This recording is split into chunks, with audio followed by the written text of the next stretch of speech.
সকালবেলা আকাশে দেখলাম মেঘ ও আলো মিলে একই সুরে গাইছে, হে নবপরিচিত, হে চিরপুরাতন, দর্শনে আজি তব সার্থক এ নয়ন। এ জীবন ফুটি উঠি স্তুতি হয়ে পড়ে লুটি, শুধু তব শ্রীচরণ পরশকামী। মাঝে মাঝেই আকাশের গান শুনে ছাদে যাই। ওইখানে আরো আরো সুর, সবই যেন তার প্রার্থনায় নিমগ্ন। গাছপালা বিহঙ্গের কলরবে তার গান শোনা যাচ্ছে। গাছগুলো পাতা আর কুয়াশায় মিলে কি খেলা খেলছে। হঠাৎ একটি ফুল বলে উঠল আমায়, তুই যাকে বাবা বলে জেনেছিস তিনি আমাদেরও বাবা। বুঝলাম, এই বিপুল বিরাট সংসারে আমাদের সবাইকে আগলে রেখেছেন তিনি প্রিয় পরমের আলোয়। সঙ্গে সঙ্গে পাখিরা গেয়ে উঠল, আনন্দ রয়েছে জাগি ভুবনে তোমার, তুমি সদা নিকটে আছো বলে। শুদ্ধ অবাক নীলাম্বরে রবি শশী তারা গাঁথিছে হে শুভ্র কিরণমালা। বিশ্ব পরিবার তোমার ফেরে, সুখে আকাশে তোমার ক্রোড়ে প্রসারিত বোমে বোমে। আমি দীন সন্তান আছি সেই তব আশ্রয়ে, তব স্নেহ মুখ পানে চাহি চিরদিন। আমাদের ঘরের কাছেই পাহাড়, ছাদে গেলে দেখা যায়। পাহাড়গুলো বেশি কথা বলে না, মৌন গম্ভীর থাকে। আজকে হঠাৎ বলল, অর্ক আকাশ থেকে দুটি দেন বলেই তো আমাদের জীবন ঠাকুরের পানে বাঁচে ও বাড়ে, তাই না? আমি পাহাড় হয়ে দাঁড়িয়ে থাকি নিস্তব্ধে, তাই তো তার কিরণ অনুভব করতে পারি। এটাই আমার আনন্দ। সেই আনন্দ আমার কাছেও এলো। কি সুন্দর নিজেকে চেনে ওরা। আমারও নিজের সঙ্গে নিজের পরিচয় তিনিই দয়া করে করিয়ে দিয়েছিলেন।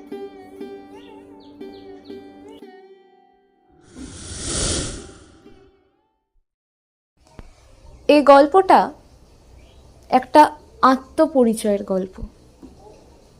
বাবার হাত ধরে ধরে সন্তানের বিকশিত হওয়ার গল্প।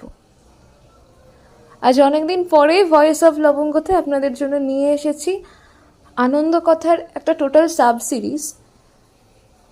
এই লেখাটা প্রকাশিত হয়েছে ব্লিস পত্রিকায়। পরমপিতার হাত ধরে ধরে উনি পেয়েছেন আনন্দের সন্ধান। উনি মানে শিখা সেনগুপ্তের লেখা গল্পের এই গল্প নয়, ঘটনা। একটা সিরিজ চলবে, মোট 7টা পর্ব করার কথা ভাবছি। দেখা যাক, আজ তার প্রথম পর্ব। আর এই পর্বের শেষে আপনাদের কেমন লাগলো অবশ্যই জানাবেন। পরবর্তী পর্বগুলোর জন্য আমাদের সঙ্গে থাকুন।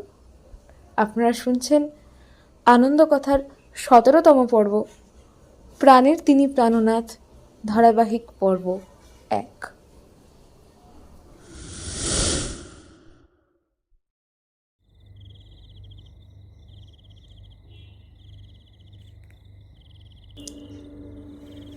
এক নীরব রাত।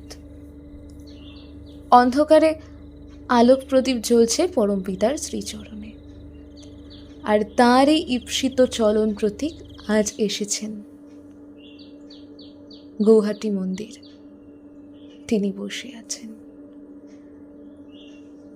যেন সকলের মনের ভিতরে গভীরের আনন্দ উৎসবে বেজে চলেছে। পলক নাহি নয়নে, হেরি না কিছু ভুবনে, নিরখী শুধু অন্তরে সুন্দর বিরাজে। মহারাজ কি সাজে, এলে হৃদয় পুরো মাঝে। সেই সবার মাঝে ছোট্ট আমি। তখন সদ্য লেখা শুরু করেছি, চেষ্টা করি লেখার। একটি লেখা জিদ করে ও নাকি বাবার কাছে যাবে। হেঁটে হেঁটে নিজেকে এক ডায়েরিতে করে চলে গেল বাবার হাতে। একটি লাইন ছিল, my lord, in your love, in your care, give me the power to forget myself there. সেই ছোট্ট আমিকে তিনি কাছে ডেকে বললেন, এই, নিজেকে ফরগেট যদি করে ফেলিস, ঠাকুরের দয়াকে ফিল করবি কিভাবে? সেই ফরগেট মাই সেলফ হয়ে গেল feel thy self. My lord, in your love, in your care, may I be aware to feel you everywhere.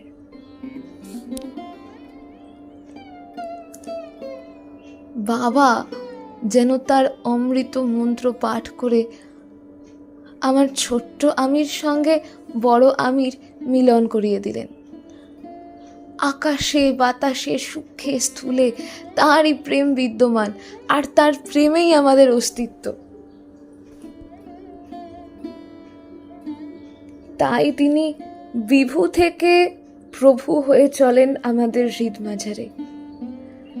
আর সেই প্রেম যেই অনুভব করে, নিজেকে সে সেই মহাপ্রেমীর অংশরূপে দেখতে পায়। প্রেমীকে প্রণাম জানাতে থাকে তার সত্তা। বুঝে নিতে হয়, বিশ্বাস করতে হয় ও চিন্তা করতে হয়, এই বিরাট বিশ্বটা একটা প্রেম তরঙ্গ। এই তরঙ্গের ভিতর আপনার ক্ষুদ্র আমিটাকে মিশিয়ে দিয়ে এর অঙ্গীভূত হয়ে পড়াই প্রেম রস আস্বাদন করা। কতবার দেখেছি বাবা হেসে হেসে কবিরের একটি দোহা বলে চলেন, শিখিয়ে চলেন, দেখিয়ে চলেন। লালি মেরে লাল কি জিত দেখूं तित लाल, लाली देखने मैं गई, मैं भी हो गई लाल। लाली मेरे लाल की जित देखूं तित लाल, लाली देखन मैं गई, मैं भी हो गई लाल। অর্থাৎ আমার ইষ্টের প্রেম, আমার প্রেমীর প্রেম যেখানেই দেখি সেই তিনি। প্রেম যখন দেখতে গেছি, আমি হয়ে গেছি তিনি তার অনুগামী। সেই বাবার হাতে আমার লেখার হাতে খড়ি হলো। ওই লেখাকে দেখে আমার সব লেখা জেদ করলো ওরাও যাবে বাবার কাছে। বাবার হাতে যাওয়ার জন্য নিজেদের গুটিয়ে একটা বই করে ফেললো, সবই কবিতা। এখন শুধুই অপেক্ষা, কবে ওদের বাবা আসবেন। এদিকে আমার অন্য এক চিন্তা, কবে বাবার হাসি দেখতে পাবো আবার, কবে আবার তার আখির করুণা প্রেমে নিজেকে স্নাত করব, কবে তার আওয়াজ শুনবো, मैं भी हो गई लाल, मैं भी हो गई लाल, मैं भी हो गई लाल। সন্তান ডাকলে পিতা না এসে আর কতদিনই বা থাকতে পারেন। বাবা আবার এলেন। আমার লেখাগুলো আমি যাব করে কোলাহল সৃষ্টি করলো। গেলেও তারা বাবার সামনে গিয়ে শান্ত হয়ে গেল। ডিসেম্বর মাসের 25 তারিখ, পরদিন। শীতের মাঝে তাঁর স্নেহতাপ। বাবা এক এক করে ওদেরকে দেখলেন, পড়লেন। আমার মনে একটু ভয়, একটু বিস্ময়। আমার দিকে তাকিয়ে তিনি বললেন, তোর ওয়ে অফ এক্সপ্রেশন খুব ভালো, আর্টিকেল লিখবি, খুব ভালো হয়েছে, নলেজ এক্সপ্যান্ড করবি। আরও অনেক কথা, সে না হয় আমার হৃদয়পুরেই থাক। তাকে ধরে সেই সব কথার বাস্তবায়ন বেড়ে উঠুক ক্যাথিড্রালের মোমবাতির আলোর মতো। যাই হোক, আদেশ করলেন আর্টিকেল লেখার। কবিতাগুলো আমার কানে কানে এসে বলল, আমাদেরকে বড় করে আর্টিকেল কর, আবার বাবার কাছে যেতে হবে। কিন্তু বড় করার কাজ যে সহজ না, আমি ওদের বুঝিয়েই পারলাম না, এখনো বোঝে না। ওদের খালি বাবার কাছে যাওয়ার স্বপ্ন। বাবা আমায় ডেকে বললেন, তোর তো একটা ভাবনা না, অনেক ভাবনা, ভাবনাগুলোকে সংযুক্ত করে লেখার চেষ্টা করবি। দিন রাত কোন কোন দিকে তাকিয়ে কি যেন ভাবতে থাকি আমি। ঘরে কি আমি কম বকা খেয়েছি এর জন্য? সব ভাবনাকে তার চরণে সমর্পণ করতে শেখানো পরম ভাবনার মূর্ত রূপ, সেই তার দুটি ছাড়া আর কেই বা করতে পারে? সবই তার দিকে যাক, তার পথে যাক। বাবার একান্ত চাওয়া এই। প্রিয় পরম নিজেই বলেছেন, ইষ্টার্থ পরায়ণ হও, তোমার যা সব কিছু তাতে বিনিয়োগ করে বিনায়িত হও তুমি সর্বতভাবে তাতেই। তোমার জীবন ওই পরম পুরুষেরই পবিত্র বেদী হয়ে উঠুক, আর তোমার জেল্লায় পূর্ণ হয়ে উঠুক। শুরু হলো এক যাত্রা আর্টিকেল লেখার। কোনো মতে একটা বা দুটো কবিতাকে বড় করলাম, করার চেষ্টা করলাম। আমার আগে আগে ওরা চলে গেল বাবার হাতে। এইবার পুরুষোত্তম ধাম, দেওঘর। সকালবেলা বসে আছেন তিনি, সবার দুঃখ কষ্ট জ্বালা ব্যথা নিজে নিয়ে দিয়ে যাচ্ছেন অসীম ভালোবাসা। কিভাবে ভালোতে বাস করতে হয় তাকে দেখে শিখছেন সবাই। এই দেওয়া নেওয়ার মধ্যে তিনি আমার প্রথম আর্টিকেলটা হাতে ধরলেন। এক এক করে প্রত্যেকটি পাতা পড়ছেন। তুই এখানে দাঁড়া, কোথাও যাবি না, পড়ে চলেছেন। আমার মনে এবার ভয়, আবার ভয়, কি জানি কি লিখলাম। তিনি যদি অসন্তুষ্ট হন, আবার বললেন, এই তুই যাবি না কিন্তু, এখানেই দাঁড়া। বাবার পাশে দাঁড়িয়ে আছি। জীবনের মোটো হয়ে দাঁড়ালো এই কথা, কোথাও যাব না, তার কাছেই থাকবো। বাবা তাঁরই এক অনুগামী শ্রদ্ধেয়া মৈত্রী ডেকে আনালেন। আর্টিকেলটি ওনাকে দিয়ে বললেন, ও আমার কাছে ছোটবেলার থেকেই আসে, এটা লিখেছে। উনি পড়ে আমাকে প্রেরণায় ভরিয়ে দিলেন। বাবার মুখে মৃদু হাসি, আমার চোখে জল। বাবা হেসে আমাকে বললেন, খুব ভালো হয়েছে, তুই লেখা ছাড়বি না, লিখে যাবি। আবারও অনেক কথা, সেগুলো থেকে যাবে আমার হৃদয়পুরে হৃদয়নাথের প্রদীপ হয়ে। সন্তান চিরকাল চায় ওর বাবার মুখে হাসি ফুটিয়ে নিজেকে মান দিতে। পেরেছি কিনা জানি না, কিন্তু বাবা দয়া করে হাসলেন। কয়েকজনকে আমার দিকে দেখিয়ে বললেন, ওই যে আমার ছোট্ট মেয়েটি লিখেছে। কি লিখেছি তাও জানি না, বাবা লিখিয়ে নিলেন। আমার যা কিছু সুন্দর ভালো সবই তাঁর।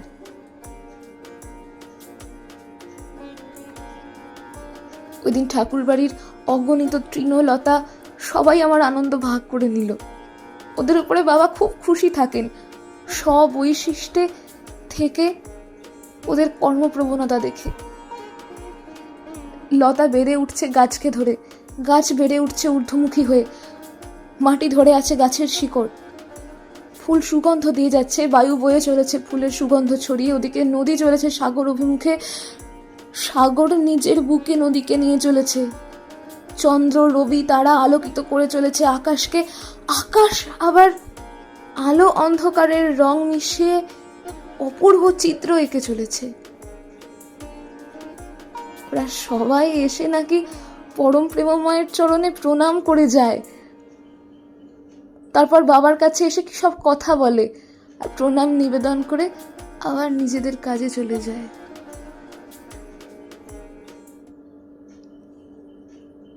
তবে সবই যে মিলনের আনন্দ তা তো হয় না।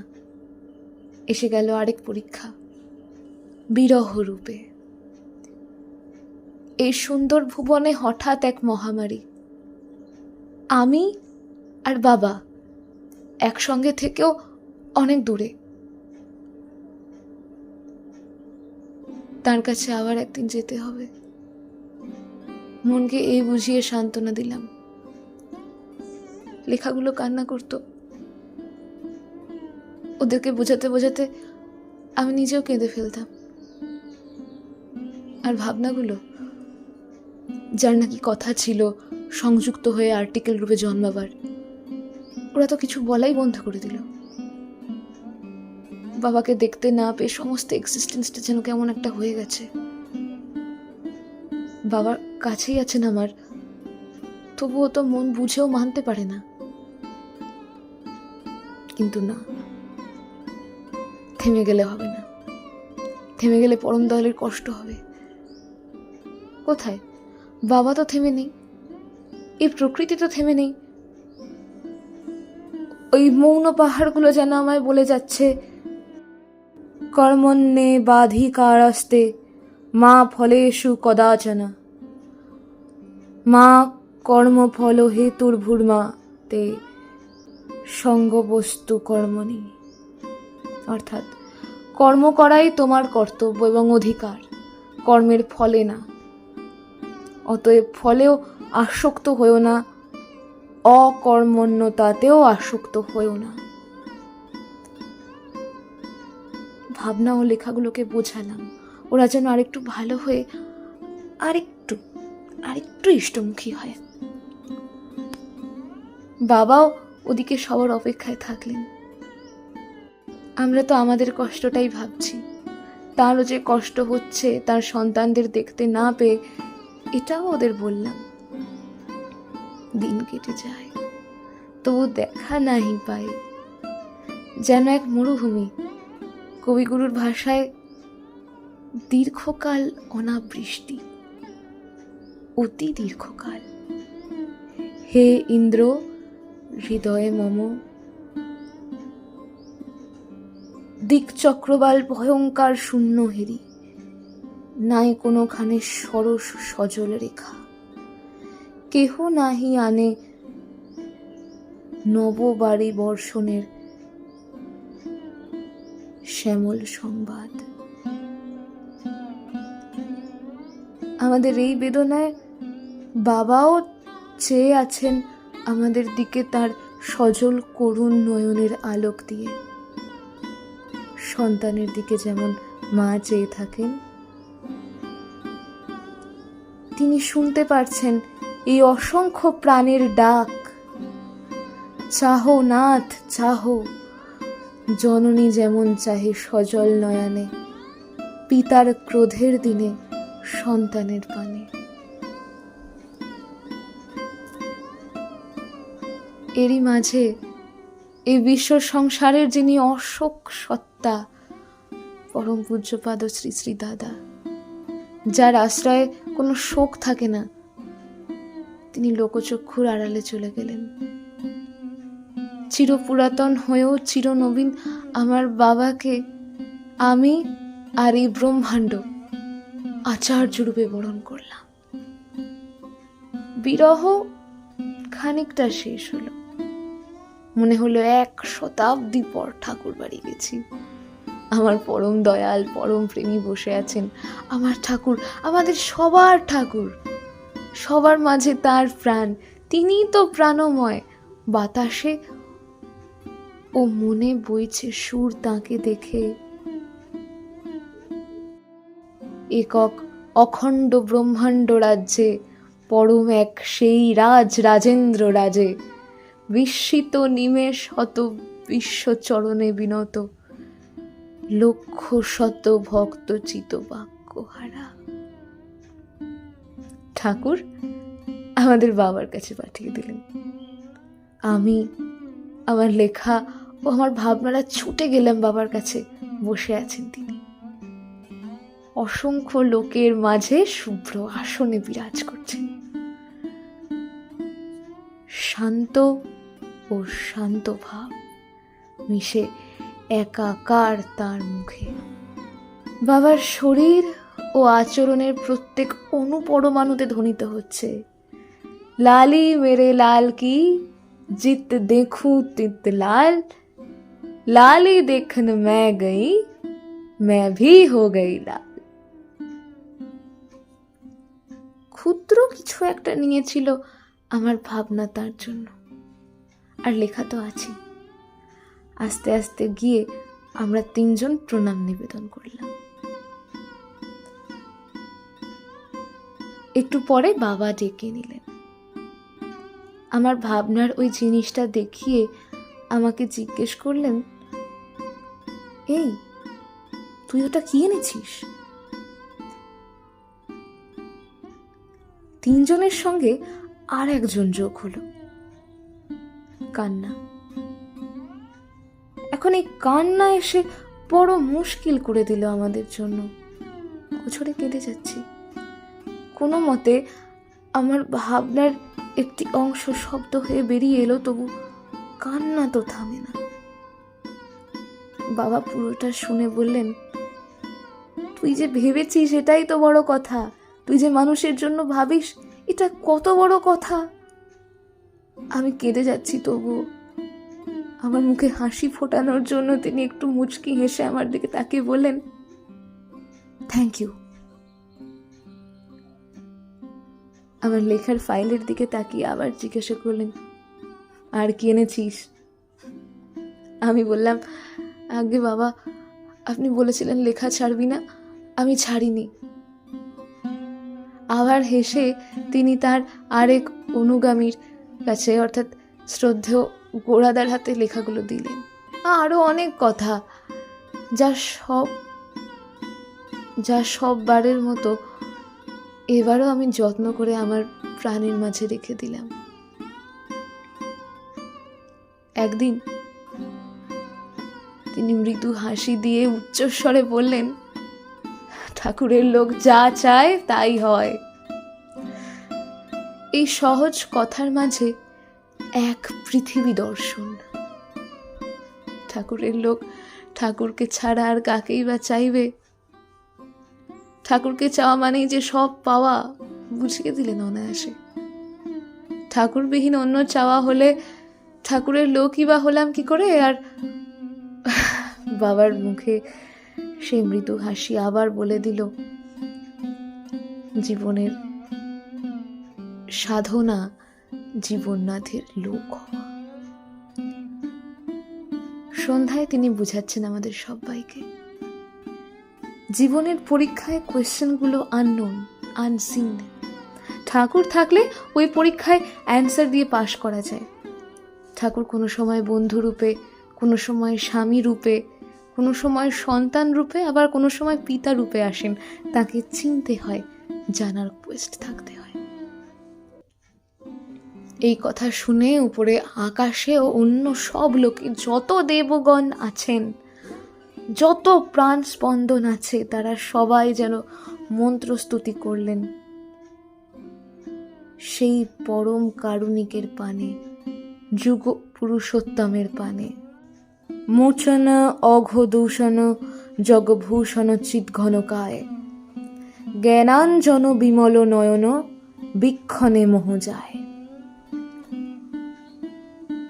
অনন্তের সন্ধান আচার্যদেবের কাছে পাই, ঠাকুরের সন্ধান আমার হৃদয় মাঝে। সেই সন্ধানের প্রদীপ নিয়ে তিনি দাঁড়িয়ে আছেন অন্ধকারে। তার কাছে যাব আবার এই আকুতি নিয়ে ও প্রিয় পরমের চরণে তার সুস্থতা প্রার্থনা নিয়ে আমার প্রণতি জানাই। আমি আমার ভাবনা ও আমার লেখা বিস্তৃতির দিকে যাক তাঁর হাত ধরে, অপেক্ষায় থাক তাঁর মুখে হাসি দেখার জন্য। অসীমের মাঝে, অন্ধকারের মাঝে, আলোর মাঝে ও জীবনের মাঝে আমার প্রাণ তাঁর চরণে চেয়ে থাকবে, তার চরণে চেয়ে ডাকবে আমার বাবা। আর আকাশের মেঘ ও আলোর সুরের সুর মিলিয়ে আমিও প্রিয় পরমের আমাদের প্রেমাস্পদের স্তুতি গাইব। হে নবপরিচিত, হে চিরপুরাতন, দর্শনে আজি তব সার্থক এ নয়ন। এ জীবন ফুটে উঠি, স্তুতি হয়ে পড়ে লুটি, শুধু তব শ্রীচরণ পরশকামী।